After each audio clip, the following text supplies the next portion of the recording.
During this summer's war with Hezbollah, an Israeli patrol under Colonel Efroni is headed for the place on the northern border where the Lebanese militia first crossed into Israel in July. Right, let's go now. This road separates Israel from Lebanon. It has become the front line in the conflict.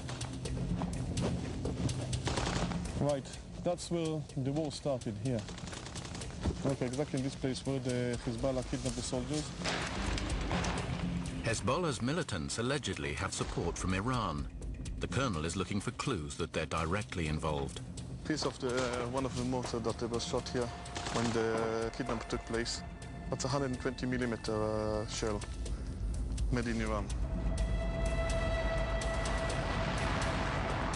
But to Israel, Iran poses an even more deadly threat. Its president calls publicly for the elimination of what he terms the Zionist regime. I believe him because he's building the weapons for this extermination. And everything that we know says that if he can get away with it, he'll do it. Iran is the only member of the United Nations that threatens publicly to destroy another member of the United Nations. It's a call for genocide. Israel's military and political leaders are convinced that Iran is developing nuclear weapons. This is the inside story of their thinking on how and when to deal with that threat. Once a leader like Mahmoud Ahmadinejad is repeating again and again the intention of how he's going to use such a nuke bomb, we cannot wait and count the days until it will happen.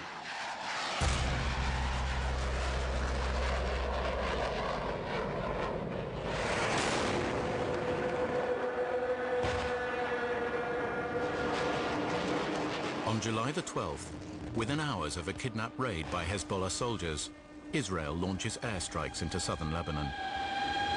Hezbollah fires dozens of Katyusha rockets across the border into Israeli towns. Casualties on both sides are severe, and the conflict escalates into all-out war.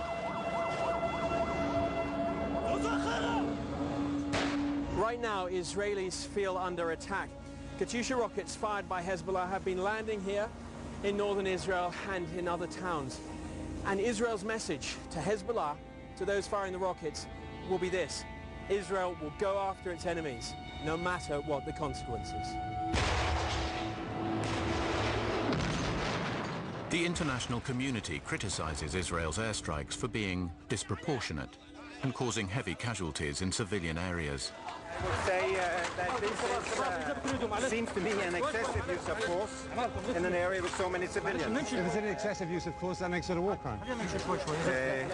It makes it a violation of humanitarian law.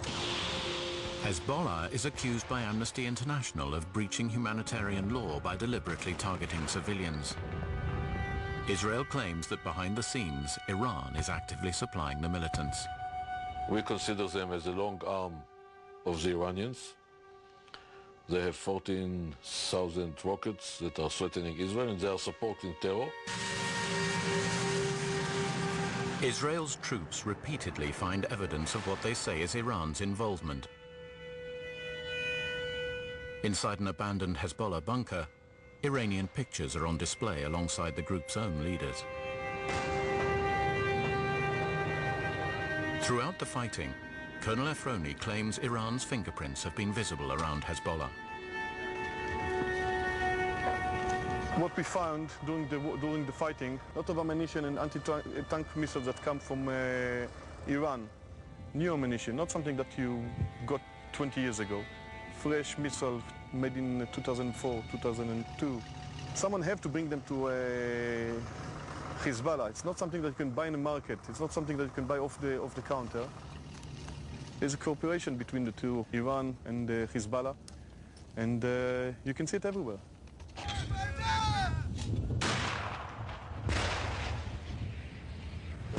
Israel's armed forces have publicly stated their aim to rid the border of militants.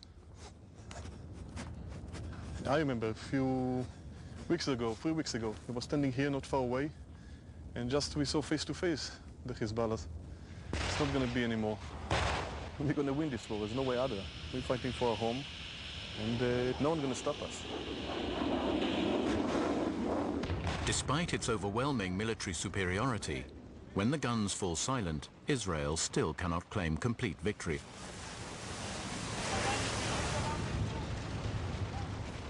In the wider Middle East, the celebrations of what is seen as Hezbollah's Islamic victory spread from Beirut to Cairo and Tehran. But in Israel, intelligence is emerging of what is perceived there as a far greater danger than Hezbollah.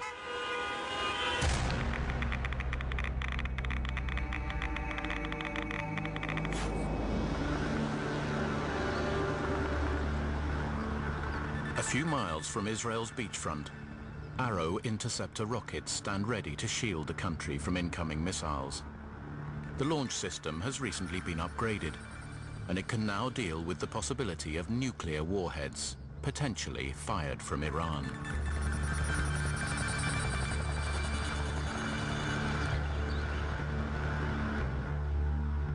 Israel is incredibly guarded about its defense systems.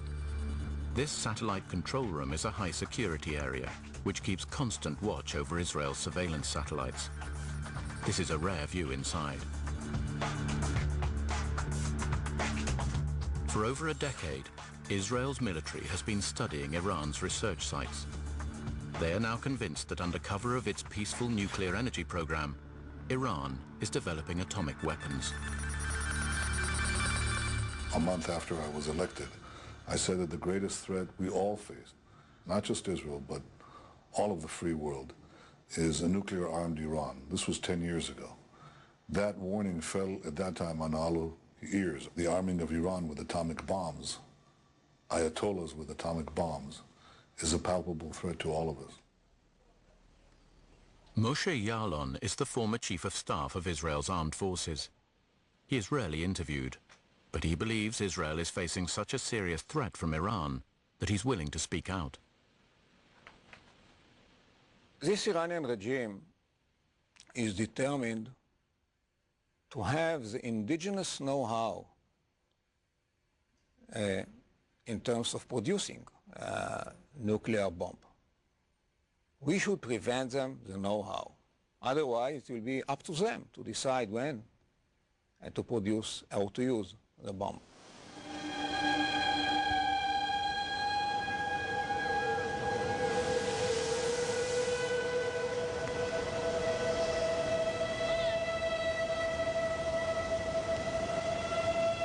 This country is obsessed with its own safety from attack. The army is part of every citizen's life, with Israel continually on guard against potentially hostile neighbors. You sometimes feel very lonely. The chair of Prime Minister of Israel, I once talking to Clinton compared it. I said that, you know, to one America is like driving on a wide highway. To lead Israel is like walking on a rope, having to balance yourself with every slight mistake. You can slip down in irrevocable way.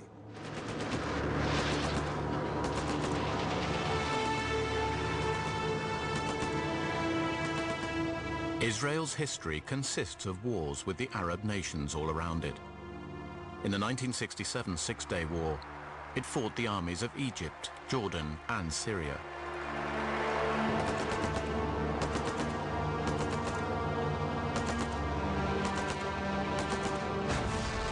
Israel's overwhelming air power destroyed the Egyptian Air Force in a matter of hours. In Israel, it was regarded as a victory in a fight for survival they had to win.